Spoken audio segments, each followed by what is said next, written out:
इन कामों को करने से मनुष्य के लिए खुलते हैं मोक्ष के द्वार। मनुष्य के अच्छे कर्म ही उसके लिए मोक्ष के द्वार खोलते हैं।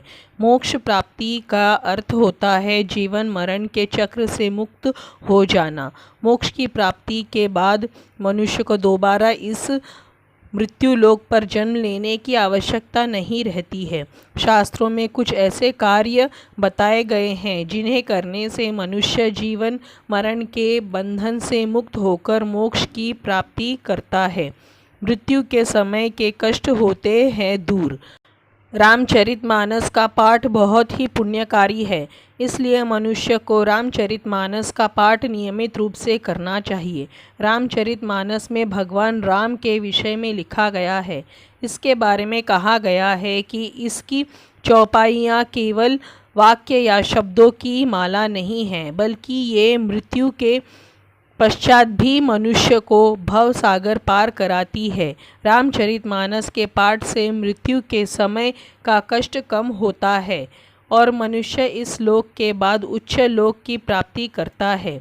एकादशी का व्रत। हिंदू सनातन धर्म में एकादशी के व्रत को सभी व्रतों में श्रेष्ठ बताया है। शास्त्रों में भी एकादशी व्रत की महिमा बताई गई है। एकादशी व्रत के विषय में उल्लेख मिलता है कि यदि कोई मनुष्य निष्ठा और नियम के साथ एकादशी व्रत करता है तो उसे जीवन मरण के बंधन से मुक्त होकर मोक्ष की प्राप्ति होती है।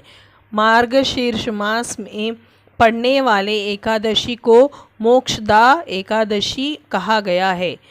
भक्ति का मार्ग। भक्ति का मार्ग मनुष्य के लिए मोक्ष की प्राप्ति के द्वार खोलता है, परंतु भक्ति पूर्ण लगन से होनी चाहिए। भक्त पूरी तरह से स्वयं भी भगवान की शरण में सौंप दे।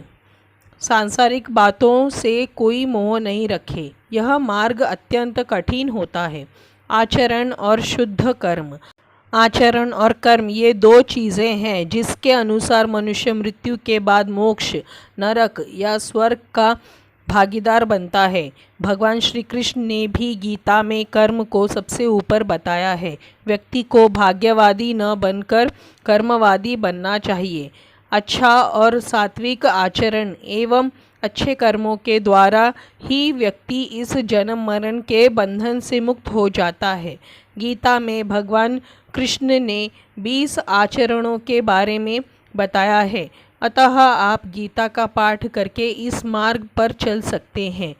तो दोस्तों, मोक्ष के द्वार किन किन कामों को करने से खुलते हैं, ये जानकारी आपको कैसी लगी? अगर अच्छी लगी तो इसी तरह की जानकारियों के लिए चैनल को सब्सक्राइब करें, वीडियो को लाइक करें, शेयर करें। धन्यवाद।